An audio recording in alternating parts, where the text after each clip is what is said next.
एम्डेन Meyerhof Parnas pathway. और हम लोगों ने ये भी कल भी मैंने तुमसे बताया था, आज दोबारा क्यों पढ़ा रहा हूँ, उसका कारण ये कि कल आपने ध्यान से सुना नहीं और टॉपिक बड़ी मुश्किल से हो जाता है। ईएमपी पाथवे, और इसको बहुत फास्ट निकालना है, टाइम वेस्ट मत करना। ईएमपी पाथवे को 3 लोगों ने डिस्कवर किया, एक कौन, एम्डेन, और एक कौन, मेयरहॉफ, और तीसरा कौन, Parnas. Embden Meyerhof Parnas pathway, that's why it is known as Embden Meyerhof Parnas pathway. और इस पाथवे में ग्लूकोज से बनता है पायरुविक एसिड। क्या बनता है? पायरुविक। और ग्लूकोज में कितने कार्बन? 6। पायरुविक एसिड में 3, इसलिए कितने मोल? 2 मोल। कितने स्टेप का प्रोसेस है? 10। 10 स्टेप का प्रोसेस है। कहाँ होता है? साइटोप्लाज्म। क्योंकि बेटा रेस्पायरेशन 2 ही जगह हो सकता है, या तो साइटोप्लाज्म या तो माइटोप्लाज्म। एक कहाँ पर? साइटोप्लाज्म। दूसरा, तो ये प्रोसेस या तो साइटोप्लाज्म में हो सकता था या माइटोकॉन्ड्रिया। ये कहाँ हुआ? क्योंकि कल मैंने आपको एक कॉन्सेप्ट पढ़ाया था, याद है? रेस्पायरेशन करने के लिए 2 तरीके की जरूरत है, या तो ऑक्सीजन की प्रेजेंस या तो ऑक्सीजन की एब्सेंस। और मैंने बोला था एक कौन सी जगह? साइटोप्लाज्म। याद आया? और एक कौन सी जगह? माइटोकॉन्ड्रिया। पढ़ाया था मैंने। और मैंने बोला था साइटोप्लाज्म और माइटोकॉन्ड्रिया में अगर कोई रिएक्शन कहाँ पर होगी? माइटोकॉन्ड्रिया। उसके लिए ऑक्सीजन इज नेसेसरी, यस और नो? तो बताओ माइटोकॉन्ड्रिया में अगर कोई भी प्रोसेस है वो बिना ऑक्सीजन की प्रेजेंस में नहीं होगा, लेकिन साइटोप्लाज्म में ऑक्सीजन की प्रेजेंस और ऑब्सेंस दोनों में प्रोसेस हो सकता है। तो बताओ बेटा, तुम्हारा ग्लाइकोलिसिस नाम का प्रोसेस कहाँ पर होता है? साइटोप्लाज्म। और इसीलिए इसे बोलते हैं it is a common process. कैसा प्रोसेस? क्या ये कॉमन प्रोसेस है?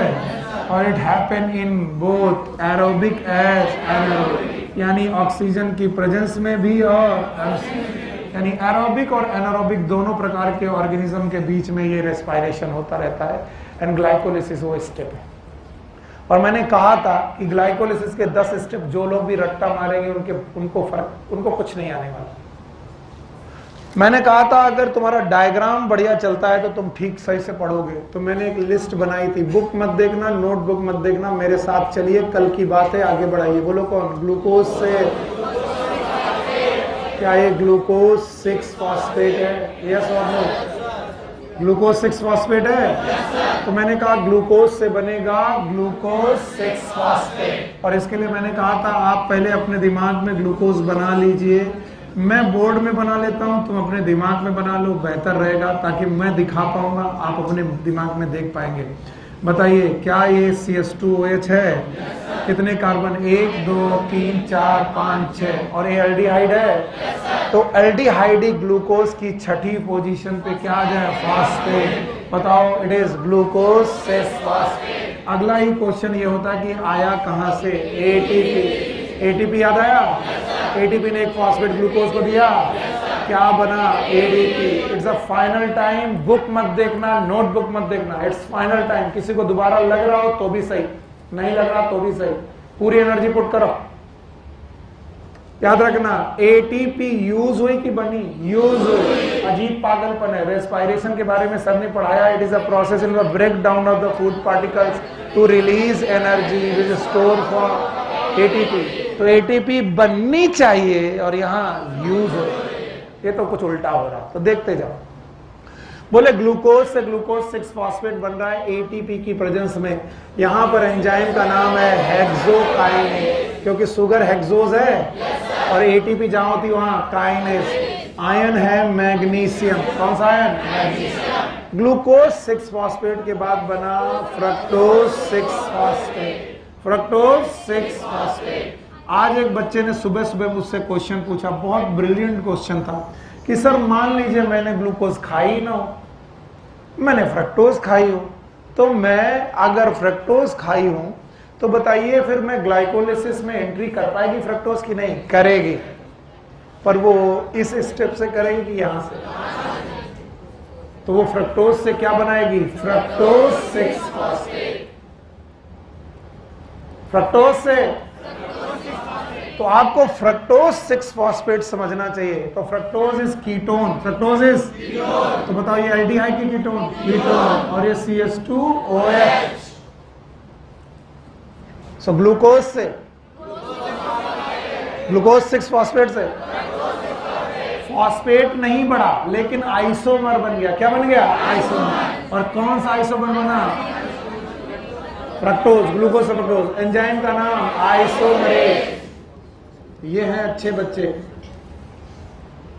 अब जब फ्रक्टोज 6 फॉस्फेट बना तो मैंने बनाया इससे फ्रक्टोज 1,6 बिसफॉस्फेट या फिर डाइफॉस्फेट, दोनों चलेगा, कोई दिक्कत नहीं। तो मैंने कहा नाम भले बहुत बड़ा है, फ्रक्टोज 1,6 डाइफॉस्फेट, लेकिन इसका दर्शन बहुत छोटा है। कैसे छोटा है? ये फ्रक्टोज 6 फॉस्फेट था और ये फ्रक्टोज 1,6 डाइफॉस्फेट। एक फॉस्फेट बढ़ा, कहां से आया? एटीपी से आया और क्या बनाया? ADP, adenosine diphosphate. क्या ये एंजाइम काइनेज होगा? बिल्कुल सर, इस एंजाइम का नाम काइनेज ही होगा। बिल्कुल होगा, बिल्कुल काइनेज ही होगा। क्या ये एंजाइम काइनेज होगा? क्या ये फ्रक्टोज काइनेज होगा? सर ये फ्रक्टोकाइनेज होगा। क्या इसमें फॉस्फेट आदान प्रदान है?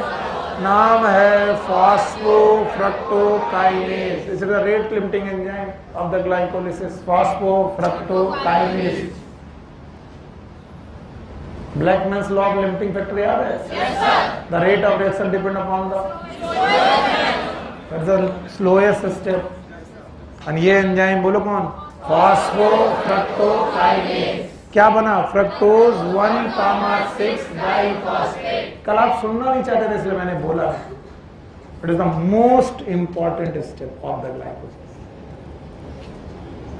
ये सबसे ज्यादा इंपॉर्टेंट स्टेप है ग्लाइकोलिसिस का, क्योंकि यहीं पर आप मात खाओगे। क्यों? क्योंकि यहां तक सब जगह पर 6 कार्बन है, 6 कार्बन है, 6 कार्बन। और इस स्टेप के बाद होगा क्लीवेज। बोलो क्या होगा? और इतना तो मैं सिखा ही चुका हूं कि जब शुगर टूटेगी तो शुगर ही बनेगा। यस और नो? कितने कार्बन की? 6 कार्बन की। हेक्सोज की और बताओ 3 कार्बन की 2 शुगर बनेगी। नाम बताओ? ट्रायोज। और मैंने बना के दिखाया, देखो यहां पर, यहां से तोड़ो। अगर ये ग्लिसरॉल होता, क्या होता? ग्लिसरॉल। अगर ये होता एसीटोन, अगर CH3OH ना होता तो ये CH3 होता, ये CH3 होता, ये OH ना होता, ये OH ना होता, तो इसका नाम होता एसीटोन। लेकिन अभी तो फिलहाल यहाँ OH है, तो बताओ डाई हाइड्रोक्सी एसीटोन। क्या नाम है? तो एक है die hydroxy acetone phosphate. Yes और नो? हाँ, किसी को ढाप कहना अच्छा लगता है, ढाप, छुपन छुपाई खेल रहे। Di hydroxy acetone phosphate. और एक प्रोडक्ट आपका बनेगा, yes, it is known as, मैंने कहा इसे हटा दो और इसको देखो, क्या ये ग्लिसरॉल है? और अगर यहाँ पर O आ जाए तो ग्लिसरॉल्डिहाइड। फिर बोलो, कार्बन नंबर 1 2 3, तीसरी पोजीशन पे फॉस्फेट। नाम बताओ? 3 फॉस्फोग्लिसरॉल्डिहाइड।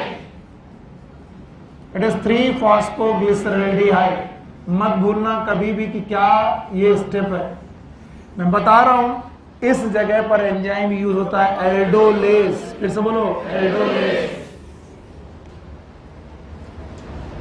यहां तक आ पाओगे?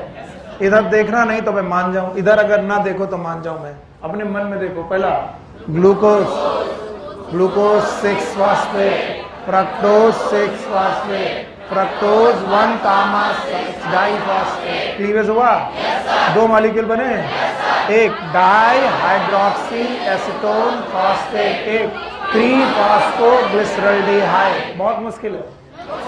3 phosphoglyceraldehyde is a very simple compound. Glycerol का aldehyde, it is 3 phosphoglyceraldehyde. Yes और no? It is CHO, CHOS, CH2OH। और यहां पर फॉस्फेट, नाम बताओ? 3 फॉस्फोग्लिसरॉल। किसे पीछे छोड़ा? किससे आगे बढ़े? 3 फॉस्फोग्लिसरॉल्डिहाइड से बनाया 1,3 डाइफॉस्फोग्लिसरॉल्डिहाइड। मतलब बड़ा नाम है, दर्शन बहुत छोटा है। ये देखो 1,3 डाई फॉस्फोग्लिसरॉल्डिहाइड, फॉस्फेट घटा के बढ़ गया। और जब जब फॉस्फेट बढ़ा है क्या यूज हुई है? जब जब फॉस्फेट बढ़ा है क्या यूज हुई है? ATP। बनी की यूज हुई? बनी की यूज हुई। तो यहां पर भी फॉस्फेट बढ़ रहा है, क्या यूज होगा? बोलो बोलो, H3PO4। यहां ATP यूज नहीं होगा, क्या यूज होगा? H3PO4। और इस स्टेप की वजह से मैंने आपको C3 साइकिल दोबारा पढ़ा दी थी, याद है? भले ज्यादा लगे पर पढ़ो फिर से। RUBP याद है? कितने कार्बन? CO2 जुड़ा, क्या बना? 3 फॉस्फोग्लिसरिक एसिड, एल्डिक एसिड। बहुत अच्छा लगेगा जब आप इन टॉपिक को सही ढंग से पढ़ोगे। 3 फॉस्फोग्लिसरिक एसिड से 1,3 डाई फॉस्फोग्लिसरिक एसिड बना। फिर से बोलो, 1,3 डाई फॉस्फोग्लिसरॉल्डिहाइड बना।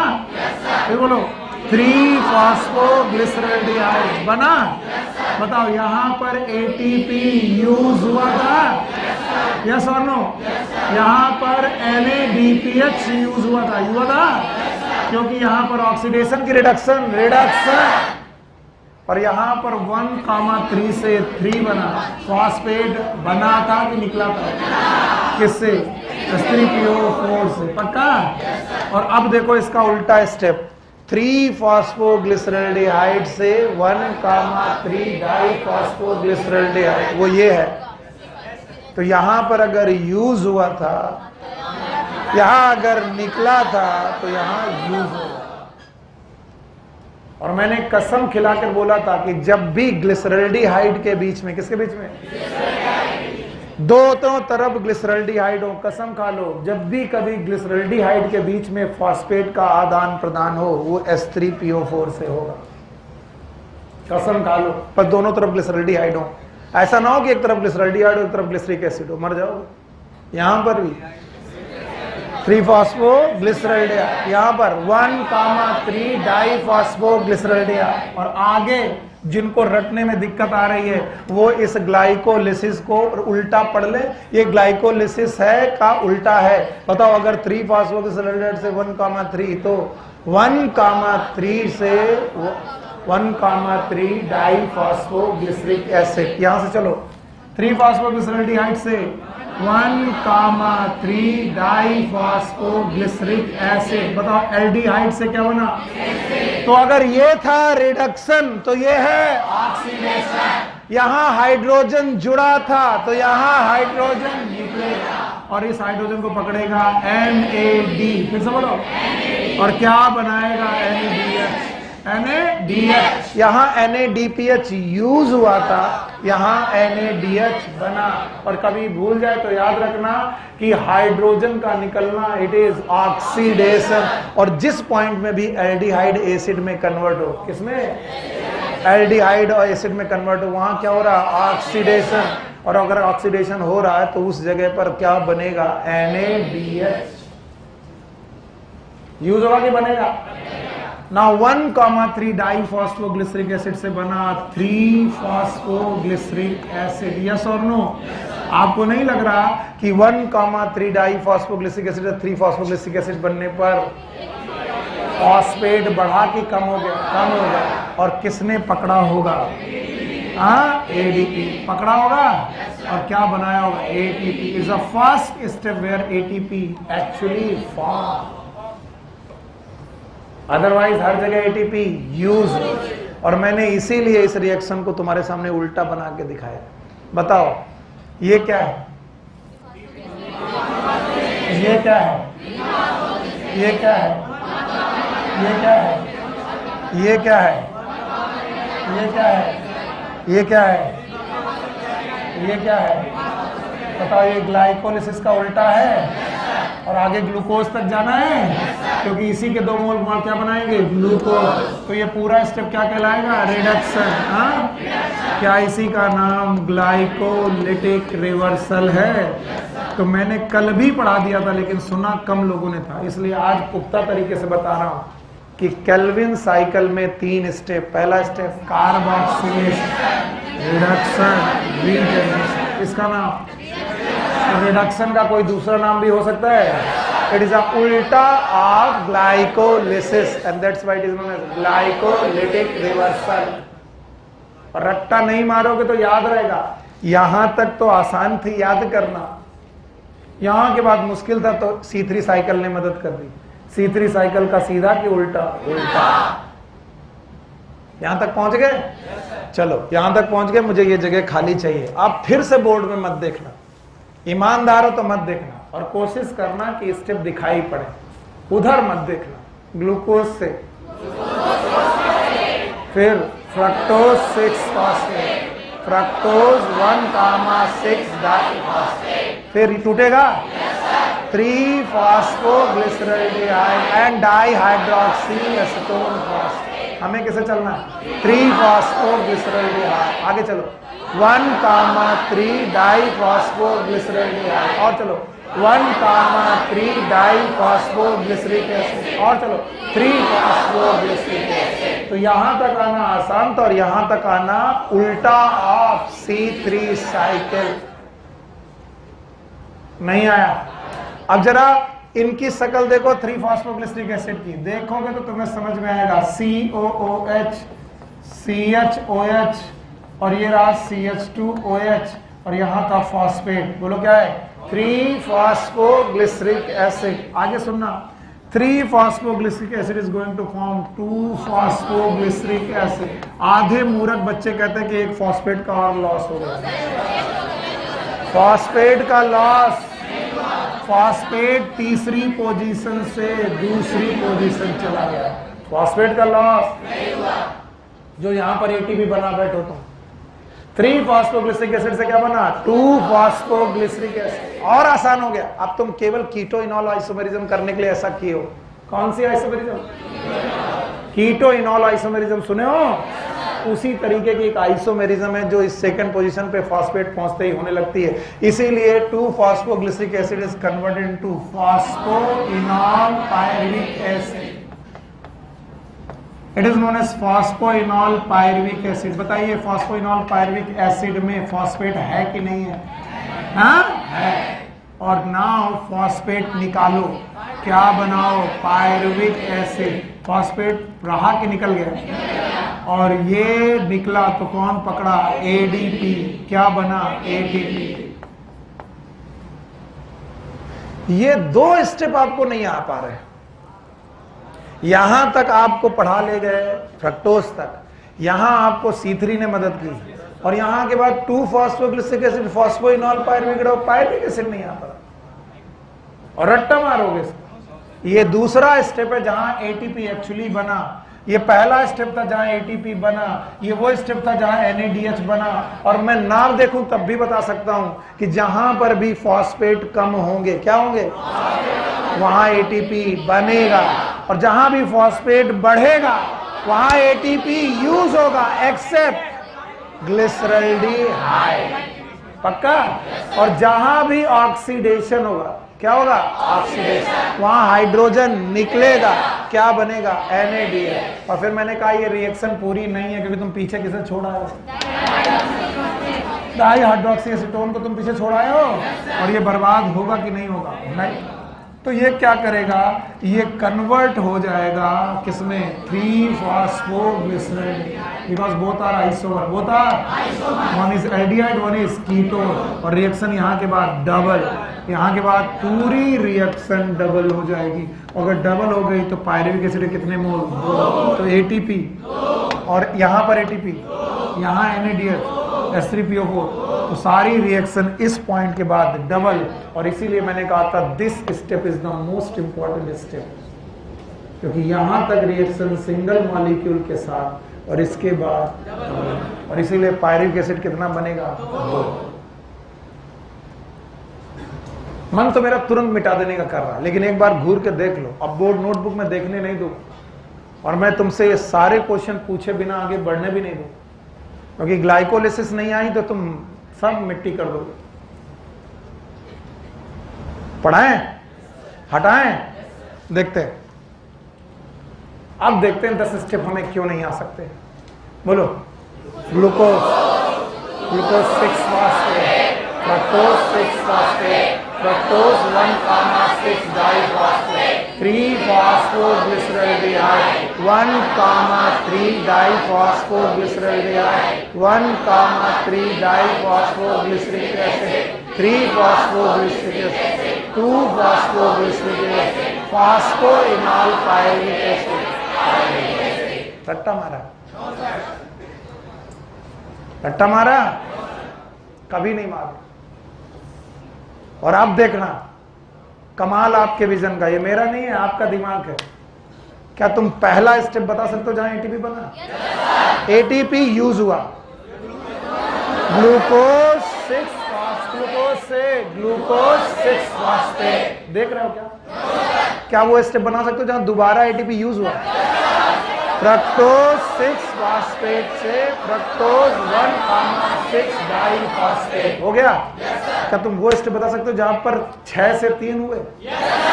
फ्रक्टोज 1,6 डाइफॉस्फेट से 3 फॉस्फोग्लिसरॉल्डिहाइड, डाइहाइड्रोक्सी एसीटोन फॉस्फेट। क्या तुम वो स्टेप बता सकते हो जहां H3PO4 यूज हुआ? आयरन 3 फॉस्फोग्लिसरॉल्डिहाइड से 1,3 डाइफॉस्फोग्लिसरॉल्डिहाइड। और मैं 6 महीने बाद पूछूंगा ऐसे ही कि बताओ वो स्टेप बताओ जहां NADH बना। बोलो रुको सर अभी नहीं आ रहा, लेकिन मैं एक बात पक्का कह सकता हूं, एल्डिहाइड से क्या बन रहा होगा? ऐसे 1,3 डाइफॉस्फोग्लिसरिक एसिड। मैंने कहा वो स्टेप बताओ जहां एटीपी बना, फॉस्फेट कम हुआ था सर। 1,3 डाइफॉस्फोग्लिसरिक एसिड से 3 फॉस्फोग्लिसरिक। कितने एटीपी? 2 बने। अच्छा आखिरी बार एटीपी कहां बने? फॉस्फोइनॉल पायरुविक एसिड से पायरुविक एसिड। कितने एटीपी? 2 बने। कितने यूज? कितने? 2। Net gain 2। NADH भी हुआ। नाउ जो तुमने बोला है उसका रिटन डॉक्यूमेंट। अब एक स्टेप में बताओ ग्लूकोज के एक मॉलिक्यूल से कितने pyruvic acid? 2 mole pyruvic acid है। And now the written document. आपको बिल्कुल इतना ही शॉर्ट नोट बनाना है। क्या ये वो स्टेप याद है जहां पहला एटीपी यूज हुआ? ग्लूकोज से ग्लूकोज 6 फॉस्फेट। दूसरा स्टेप याद है? फ्रक्टोज 6 फॉस्फेट से फ्रक्टोज 1,6 डाइफॉस्फेट। ये स्टेप याद है जहां NADH बना? बोलो 1,3 डाइफॉस्फोग्लिसरॉल्डिहाइड से 1,3 डाइफॉस्फोग्लिसरिक एसिड। कितने मोल? 2। क्या ये स्टेप याद है जहां 2 एटीपी बने? नाम बताओ। 1,3 डाइफॉस्फोग्लिसरिक एसिड से 3 फॉस्फोग्लिसरिक एसिड। क्या ये 2 एटीपी याद है? बोलो। फॉस्फोइनॉल पायरुविक एसिड से पायरुविक एसिड। टोटल एटीपी कितने बने? ये एरो हैं बनने के। ये कितने यूज?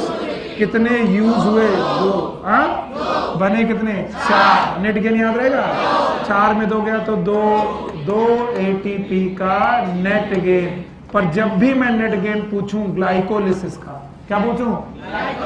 तो आप बोलना सर 2 NADH भी बने। और जब मैं एटीपी का पूछूं तो केवल एटीपी का बताना। तो मैं पूछूं बताओ ग्लाइकोलिसिस का नेट गेन क्या होगा?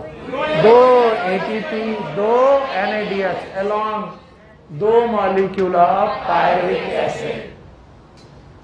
नहीं बता पाओगे। जब मैं पूछूं ग्लाइकोलिसिस में एटीपी गेन कितने हुए, तब आप NADH मत बताना। तब क्या बताना? 2 ATP। कितने बने? 4। कितने यूज हुए? 2। Net gain 2। चल गया। लेकिन मैं पूछूं ग्लाइकोलिसिस का net gain, 2 ATP 2 NADH 2 pyruvic acid. और ये सब कहां हुआ? यानी पायरुविक एसिड आपको कहां मिले? साइटोप्लाज्म। अब सर इन पायरुविक एसिड का क्या होगा? हमने कहा ये भी टूटेगा। भाई साहब ये पायरुविक एसिड भी आगे टूटेगा, रुकने वाला नहीं है। और बोलते हैं पायरुविक एसिड का टूटना और ना टूटना पूरी तरीके से डिपेंड करता है कि ऑक्सीजन प्रेजेंट है कि नहीं प्रेजेंट है। रुक जाओ, चुपचाप ध्यान से सुनो।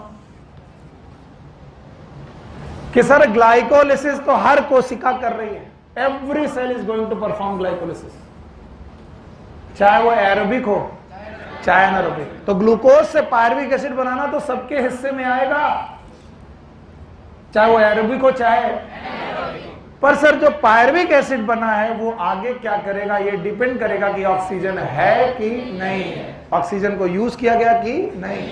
अगर ऑक्सीजन को यूज किया गया तो आप घुसो माइटोकॉन्ड्रिया में, कहां घुसो, और आपका एक अलग ही प्रोसेस चालू होगा और जिसका नाम है एरोबिक रेस्पायरेशन। फिर से बोलो,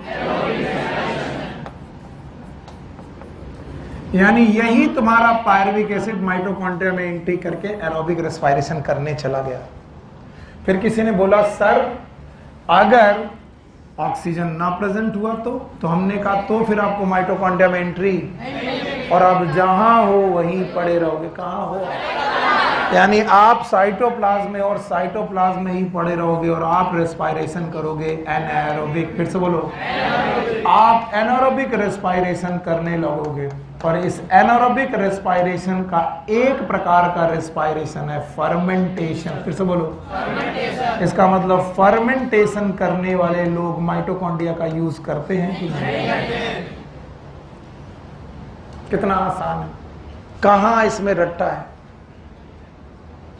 आपने ग्लूकोज से पायरुविक एसिड बना लिया, अब ये पायरुविक एसिड से एरोबिक जाना है कि एनारोबिक जाना है, कौन डिसाइड करेगा? Oxygen.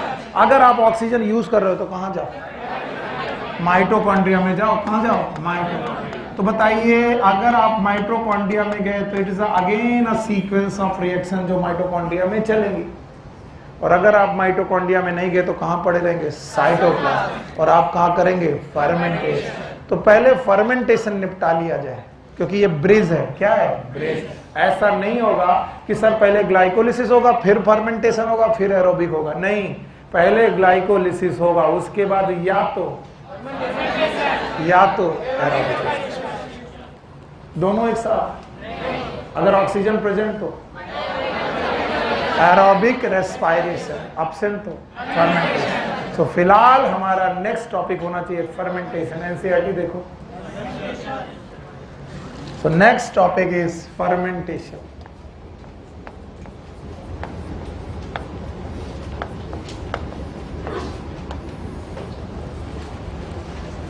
So what is fermentation? Fermentation is anaerobic respiration performed by microbe.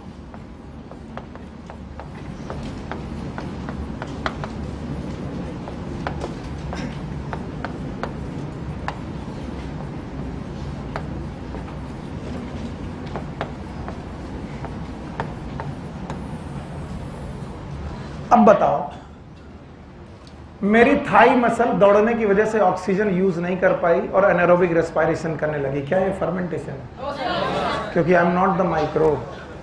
तो फर्मेंटेशन के लिए दोनों बातें जरूरी हैं, एक ये कैसा है? एनारोबिक, और दूसरा कौन परफॉर्म कर? फर्मेंटेशन। याद रहेगा, in the fermentation it is a partial breakdown of glucose only. पूरा ब्रेकडाउन की आधा, partial breakdown, incomplete breakdown glucose into different product.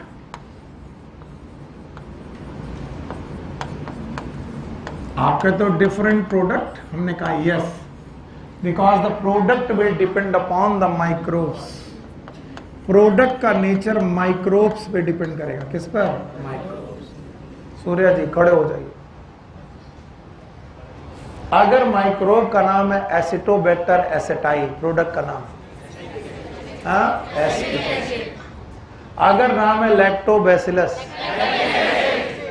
Aspergillus Niger, citric acid, east, alcohol, और ये सब एरोबिक के एनारोबिक, यानी फर्मेंटेशन का प्रोडक्ट हर बार वही की अलग अलग। It depend upon microbe. बैठ जाओ, ठीक है। तो it will depend upon the microbe, कौन सा माइक्रोब ये फर्मेंटेशन कर रहा। ओके, तो बताओ ये कंप्लीट ब्रेकडाउन है कि partial? Partial. And during this partial breakdown only 7% of energy release.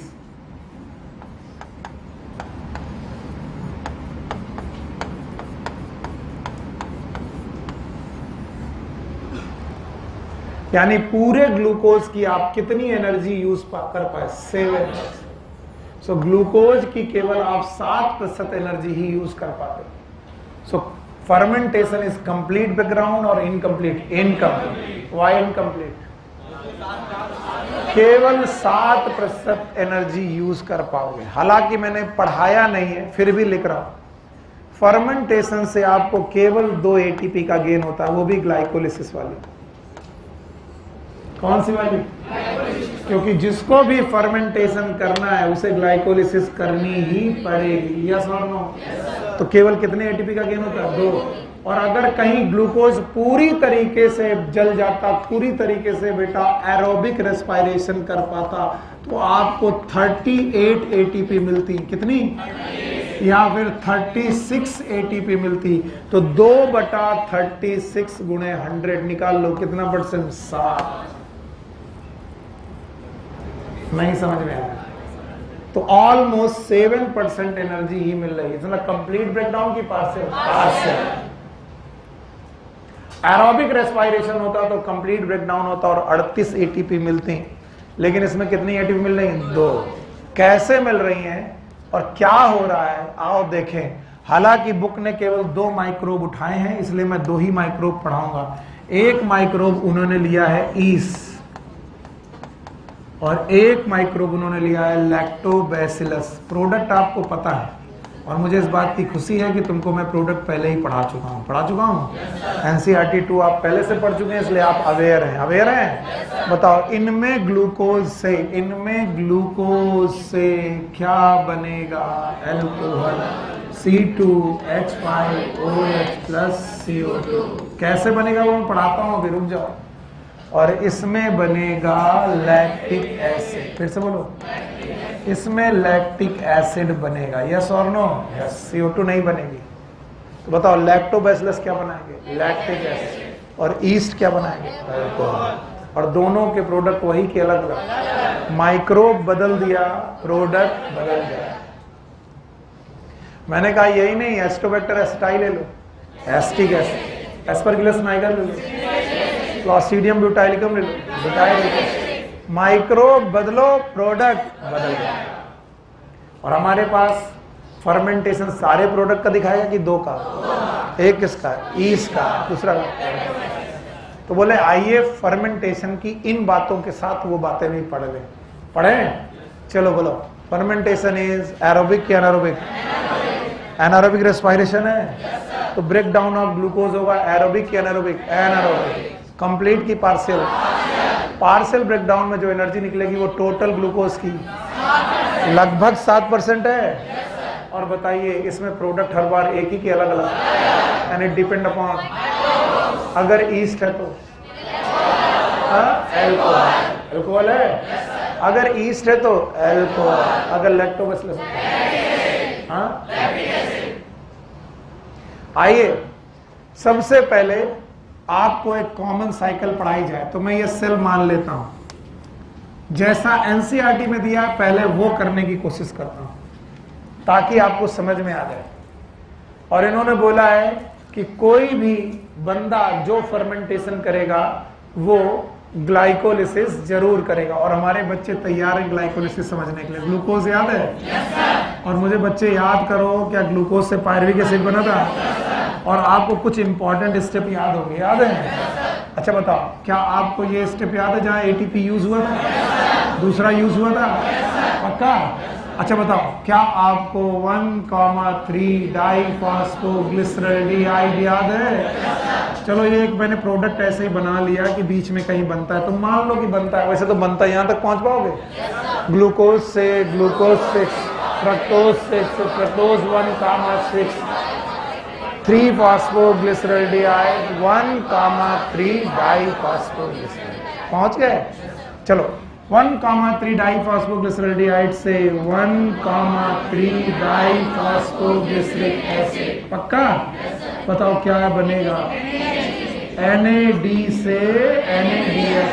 तो जरूर मुझे कोई जरूरत होगी जो मैंने स्टेप लिखा, बाकी स्टेप नहीं लिखे। ये क्यों लिखा? जरूर कोई बात होगी जो सर ने लिखा। हमेशा सोचा करो कि इतने सारे स्टेप तो नहीं लिखे, यही क्यों लिखा? जरूरत है, क्योंकि इन स्टेप पे एटीपी इस पे एटीपी। अब इसके बाद वाले स्टेप तुम्हें याद होंगे, मैं लिखूंगा नहीं। जहां पर एटीपी बनता है, बताओ यहां पर एटीपी कितना, 2, और आखिरी में एटीपी कितना, 2। टोटल कितने एटीपी, 4। पक्का? तो बताओ टोटल तुम्हारे पास कितने एटीपी आ गए, 4। पक्का? और आपको मालूम है ये मॉलिक्यूल कितना है, 2, ये वाला 2, तो पायरुविक एसिड 2। ये रिएक्शन हर बंदा करेगा, और इस रिएक्शन को बार बार पढ़ाने का मतलब है आप पहली बार में नहीं समझे तो बेकार है। इस प्रोसेस का नाम क्या था, ग्लाइकोलाइसिस। अब ये रिएक्शन डिपेंड करती है कि ये सेल किसकी है। ये सेल, अगर ये सेल ईस्ट की है, किसकी है, ईस्ट की, तो बेटा ईस्ट का फर्मेंटेशन होगा इन enzyme known as alcohol dehydrogenase.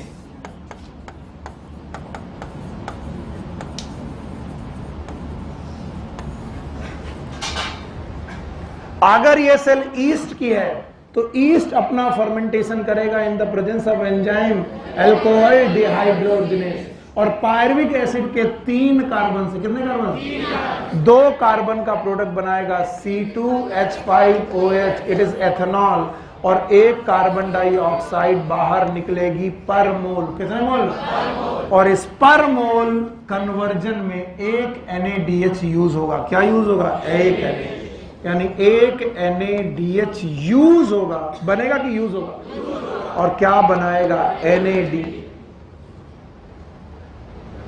तो अगर 2 मोल पायरुविक एसिड से 2 मोल इथेनॉल और 2 मोल CO2 बनाना चाहते हो तो ये रिएक्शन 1 बार कि 2 बार, हाँ?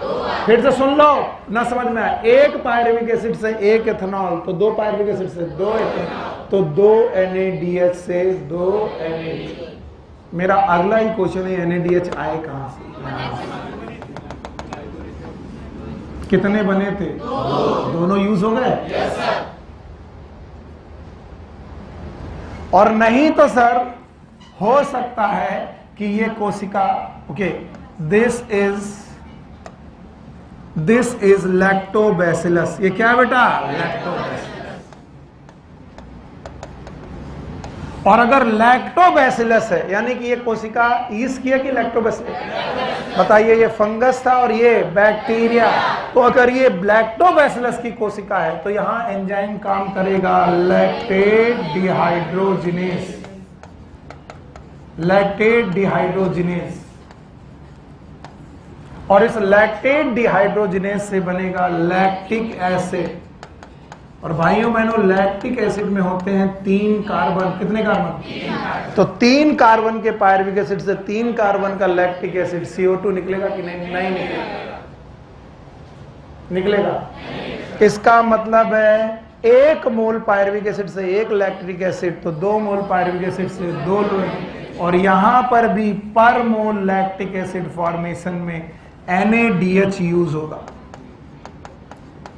तो 2 मोल NaDH से क्या बनेंगे, 2 मोल NaD, और ये दोनों NaDH यहां से आए। अब बच्चे मुझसे एक हैरानी भरा क्वेश्चन पूछते हैं कि सर 2 NaDH बने थे और 2 इधर चले गए, 2 इधर चले गए। तब मैं जानता हूं मैं चूक गया। मैं क्यों चूक गया, क्योंकि तुम समझ रहे हो ये दोनों रिएक्शन एक साथ चलेंगे। तो या तो ये बंदा है ईस्ट, तो ये रास्ता अपना रहा, और या तो ये बंदा है लैक्टोबैसिलस, तो ये बना रहा। ऐसा नहीं है कि ईस्ट में एक रिएक्शन ये और एक रिएक्शन ये, या लैक्टोबैसिलस में एक रिएक्शन ये, एक रिएक्शन ये, ऐसा नहीं है। तो ये रिएक्शन दोनों एक साथ होंगी। ये किस में होगी, ईस्ट में, और ये कुछ पल्ले पड़ रहा है। ऐसा नहीं मतलब है कि सर ये जो 2 NaDH बने, या तो ये दोनों के दोनों इधर जाएंगे और ये 2 के 2 या ना इधर जाएंगे, और दोनों लोग एक ही की अलग अलग। ये कौन है, ईस्ट, और ये कौन है, और इस फर्मेंटेशन से प्रोडक्ट क्या बना, इथेनॉल। साथ में क्या निकली, CO2। हाँ, और यही CO2 आपकी बेकिंग में काम आती है। किसकी, बेकिंग। तो कई बार इसे बेकिंग ईस्ट भी बोलते हैं, और अल्कोहल की वजह से ब्रूइंग ईस्ट, सैक्रोमाइसिन सेरेस। यस और नो। अब सुनो, बोलते हैं सर नेट गेन निकालिए फर्मेंटेशन का। मैंने नेट गेन एटीपी का बोला कि नेट गेन बोला? बोला नेट गेन निकालिए, पूरा का पूरा नेट गेन फर्मेंटेशन से निकालिए। तो हमने कहा हम ग्लाइकोलिसिस का पहले नेट गेन निकाल लें। निकालो। 2 एटीपी यूज हुए, यस और नो? 2 एटीपी सॉरी 4 एटीपी बने, फॉर्म हुए। अच्छा बताओ कितने नेट गेन हुए? एक नेट गेन ऑफ एटीपी हुआ था 2, यस और नो? अब बताओ क्या 2 NADH भी बने थे? और जो 2 NADH बने थे वो बचे कि यूज हो गए? यूज। तो NADH का गेन हुआ कि नहीं हुआ? तो फर्मेंटेशन में केवल ग्लाइकोलिसिस से नेट गेन कम हो गया कि ज्यादा? कम, क्योंकि उसके NADH भी यूज हो गए। और इसीलिए बोलते हैं कि फर्मेंटेशन में नेट गेन और नेट गेन ऑफ एटीपी बात एक ही है, क्योंकि 2 NADH बने और दोनों यूज हो गए। यहां पर कितने एटीपी बने? 4। कितने यूज हुए? 2। Net gain 2। इसलिए पूरे फर्मेंटेशन में केवल ग्लाइकोलिसिस के 2 एटीपी का गेन है। और ये 2 एटीपी का गेन कितना परसेंट है? 7% ऑफ टोटल। क्यों? क्योंकि ग्लूकोज अगर पूरा टूटता तो कितने एटीपी आते? 38 या फिर 36।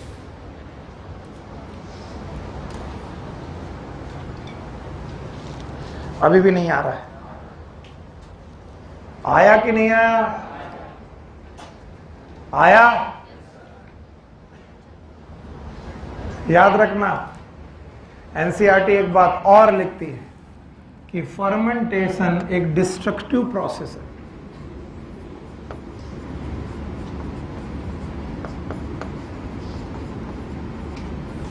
ये जहां भी होगा डिस्ट्रक्शन करेगा। फॉर्मेशन की डिस्ट्रक्शन।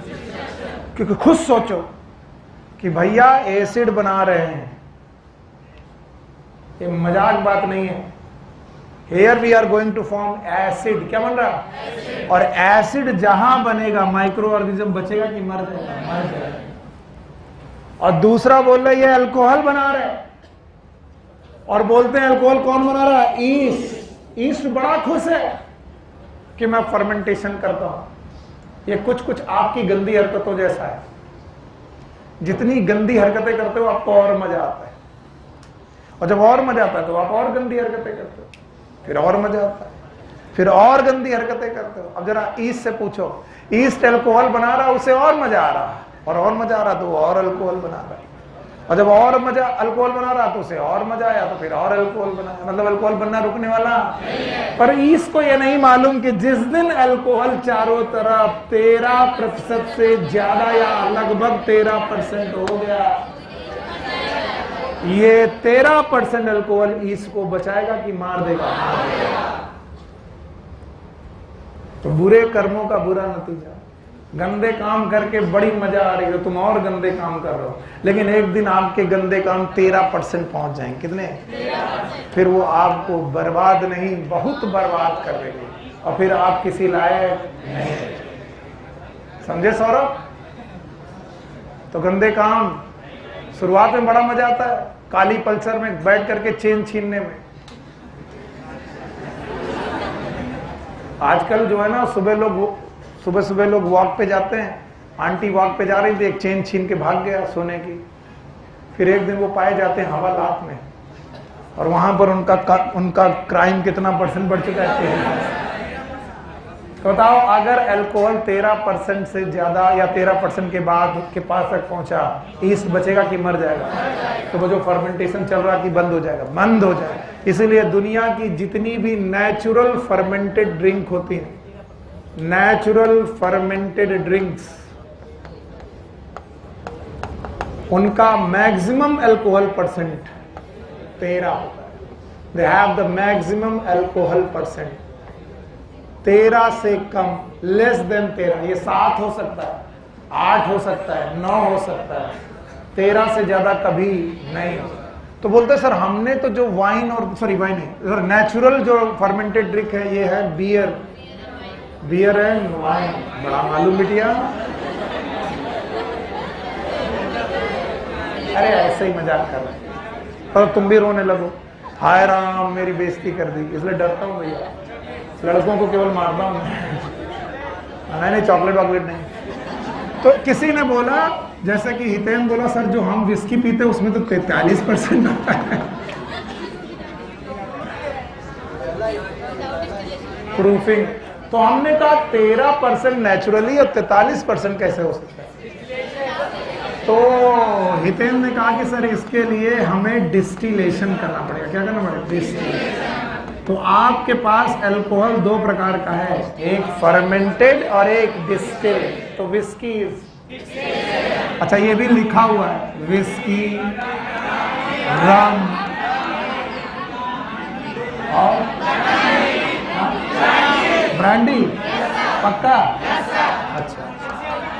अच्छा हमें मालूम नहीं, तुम लोग जानो। विस्की, रम, ब्रांडी ये डिस्टिल्ड है।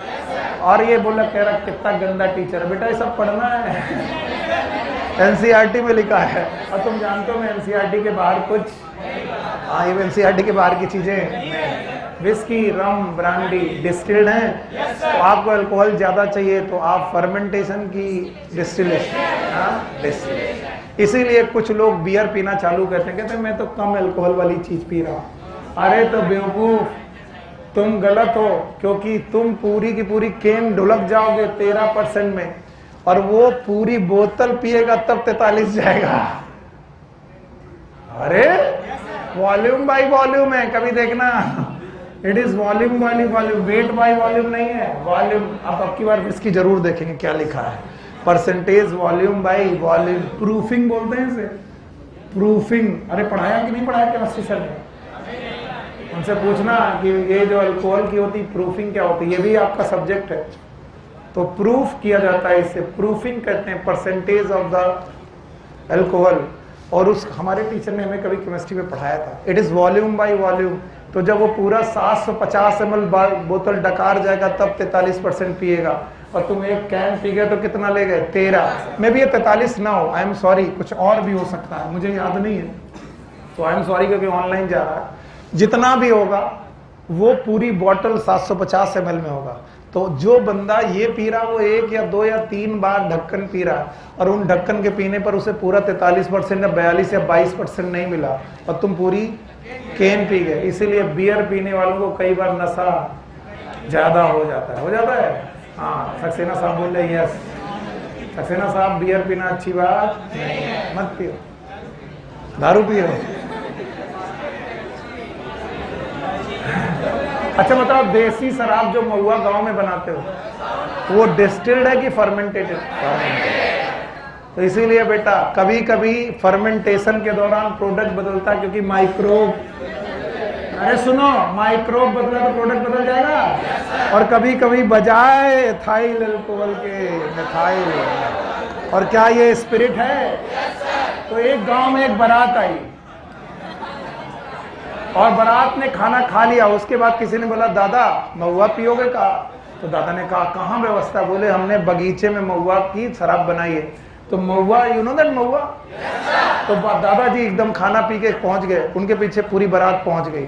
बोले आज तो भैया पूरी ड्रम महुआ बन रहा। तो उस दिन पता नहीं प्रोडक्ट बदल गया, एथाइल अल्कोहल की जगह मेथाइल। बोले आज बेटा कुछ नशा ज्यादा है। बोले हाँ बढ़िया है। सब लोग सोए, सुबह उठे, दूसरे दिन दैनिक जागरण में एक कोने में आया, जहरीली शराब पीने से 25 बाराती मौके पर ढेर,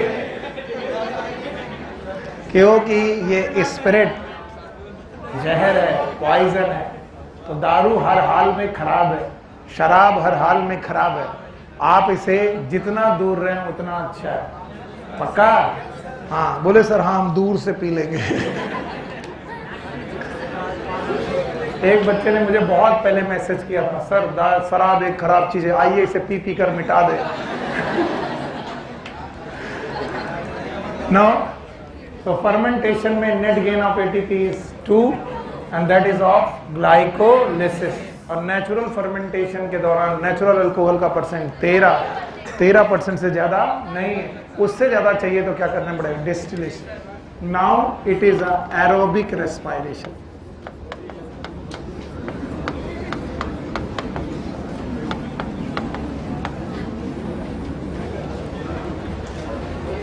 एकदम शांत। और अगर आपको एरोबिक रेस्पिरेशन करना है तो you have to consider one more cell organelle known as mitochondria.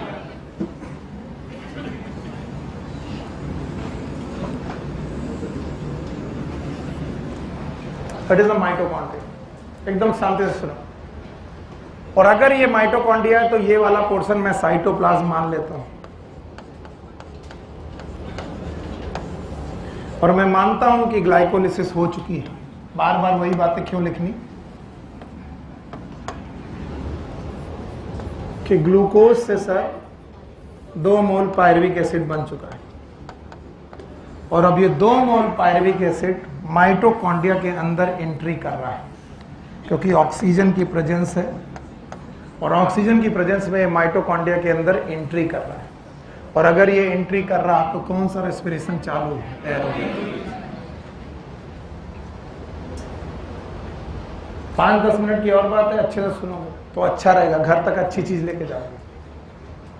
तो जब भी पायरुविक एसिड माइटोकॉन्ड्रिया में घुसता है, अभी भी इसका ऑक्सीडेशन ही हो रहा है। पायरुविक एसिड से इथेनॉल बनने में भी ऑक्सीडेशन ही हो रहा था, क्योंकि ऑक्सीडेशन क्या, ब्रेक डाउन हो रहा था। यहां पर जो ऑक्सीडेशन हो रहा है वो किसकी प्रेजेंस में हो रहा है? ऑक्सीजन। किसे बोलो? ऑक्सीजन। तो यहां पर जो ऑक्सीजन से के प्रेजेंस में पायरुविक एसिड का ऑक्सीडेशन हो रहा है, कुछ किताबें इसे लिंक रिएक्शन बोलती हैं। क्या बोलती हैं? और वो बोलते हैं कि माइटोकॉन्ड्रिया की एंट्री के बाद पायरुविक एसिड एक रिएक्शन में इन्वॉल्व होता है, that is known as link reaction. और हम टीचर इसे खूब तेजी से पढ़ाते हैं, लिंक रिएक्शन के नाम से। और जब भी तुम एमबीबीएस करोगे या बड़ी हायर बुक बोलोगे, लिंक रिएक्शन नाम आपको देहाती लगेगा। हम टीचर ने इंट्रोड्यूस किया या फिर किसी देसी राइटर ने इंट्रोड्यूस किया। लिंक रिएक्शन की बजाय इस रिएक्शन का नाम होना चाहिए aerobic oxidation of pyruvic acid. Aerobic oxidation of pyruvic acid. यानी अब जो पायरुविक एसिड है उसका ऑक्सीडेशन होगा, प्रेजेंस ऑफ ऑक्सीजन। तो ऐसा ऑक्सीडेशन क्या कहलाएगा? Aerobic oxidation of pyruvic. और इसीलिए मैं कहता हूं पायरुविक एसिड का स्ट्रक्चर बना लेना जरूरी है। It is CH3 C double bond O COOH। कितने कार्बन? 3। और बोलते हैं जब भी पायरुविक एसिड का एरोबिक ऑक्सीडेशन होगा, इट विल स्टार्ट। ये क्वेश्चन CPMT में पूछा गया, किसी दिन भी नीट में आ सकता है। It will start from intermembranous space.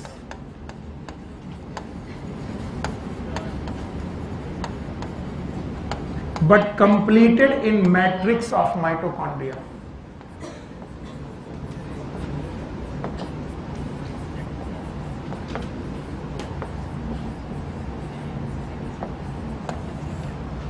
तो पायरुविक एसिड का ऑक्सीडेशन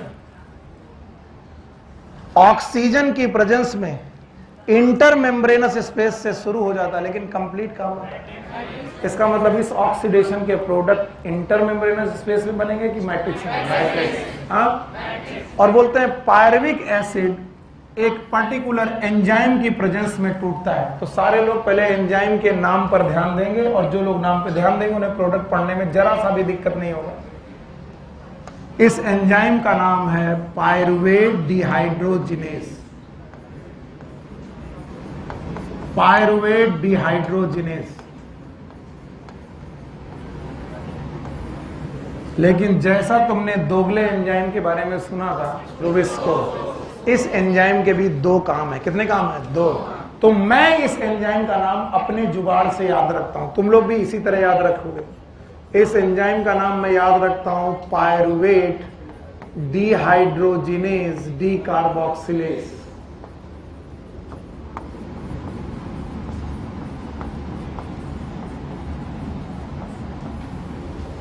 आप कहोगे कि सर आपने एंजाइम पहले क्यों पढ़ाया? क्योंकि इससे एक फीलिंग बनती है। एक बार एंजाइम का नाम फिर से पढ़ो, पायरुवेट डिहाइड्रोजिनेज डीकार्बोक्सिलेज। यानी ये एंजाइम पायरुविक एसिड से, किससे? डिहाइड्रोजनेशन करता है, हाइड्रोजन निकालता है, रिमूव करता है।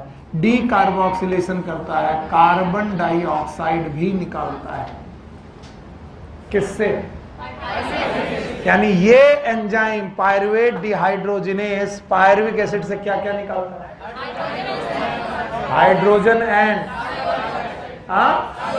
Carbon dioxide. तो एक प्रोडक्ट हर हाल में क्या बनेगा? Carbon dioxide. सर नहीं समझ में आ रहा, फिर से बताओ, नाम बताओ। Pyruvate dehydrogenase D carboxylase. तो डी कार्बोक्सिलेज का मतलब क्या निकली? किससे निकली? तो पायरुविक एसिड से CO2 तो जरूर निकलेगी, तो एक प्रोडक्ट तो CO2 बनना तय है, ये बात ध्यान लो। और अगर 3 कार्बन के एसिड से CO2 निकल गई बाबा, तो 2 कार्बन का एसिड बनेगा। नाम बताओ। Acetic acid. फिर से बोलो। और उस एसिटिक एसिड में कोएंजाइम ए जुड़ना है। क्या जुड़ना है? तो 2 कार्बन का एक एसिड बनेगा। नाम बताओ। Acetyl coenzyme A. फिर से बोलो। और याद करो, अगर इसने हाइड्रोजन निकाला, क्या निकाला? हाइड्रोजन।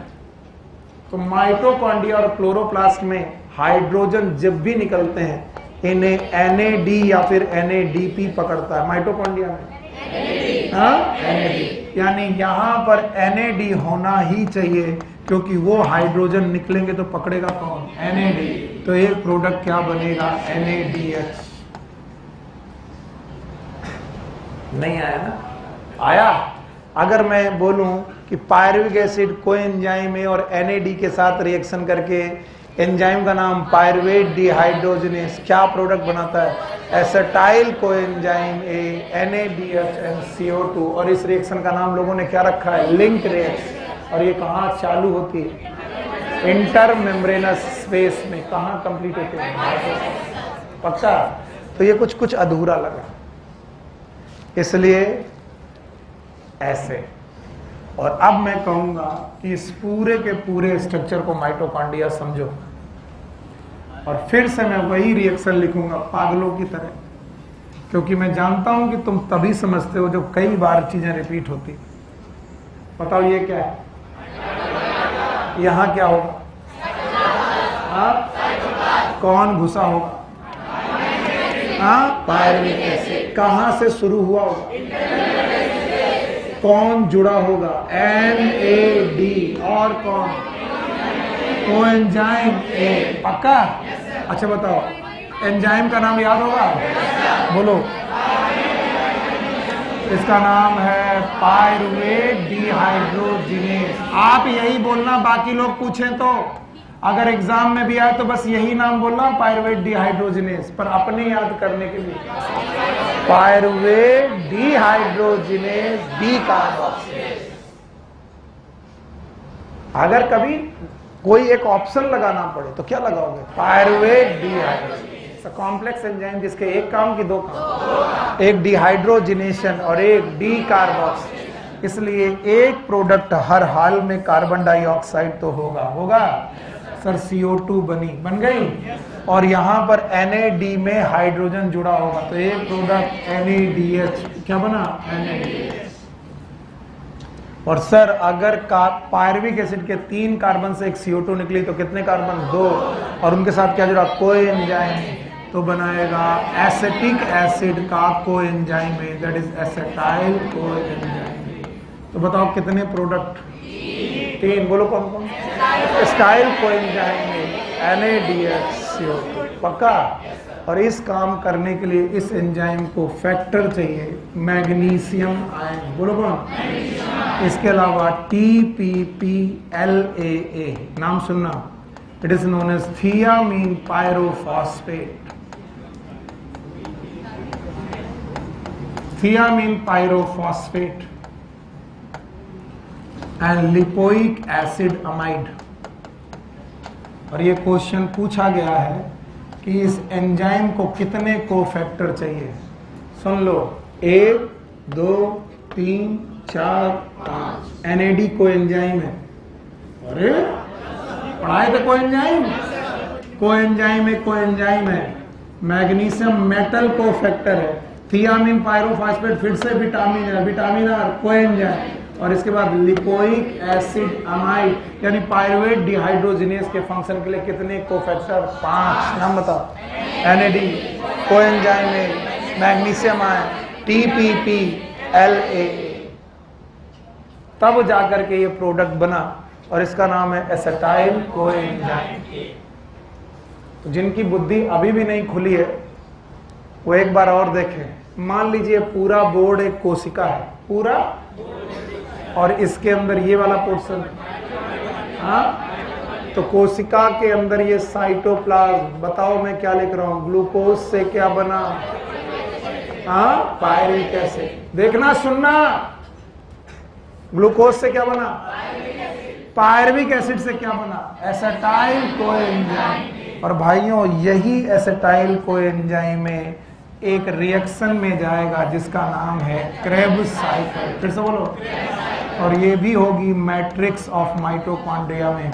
और चूंकि ये रिएक्शन ग्लाइकोलिसिस और क्रेब्स साइकिल को लिंक करती है, किसको किसको? ग्लाइकोलिसिस और क्रेब्स साइकिल को लिंक करती है, that's why this reaction is linked. पर मैंने इसका रियल नाम बताया था, याद है? It is aerobic oxidation of pyruvic acid. तो कितना आसान है। ग्लूकोज का प्रोडक्ट कहां गया? माइटोकॉन्ड्रिया। उसका प्रोडक्ट कहां गया? Krebs cycle. और उसका प्रोडक्ट ETS, किसमें? ETS। तो बताओ ये रिएक्शंस एक दूसरे से लिंक है?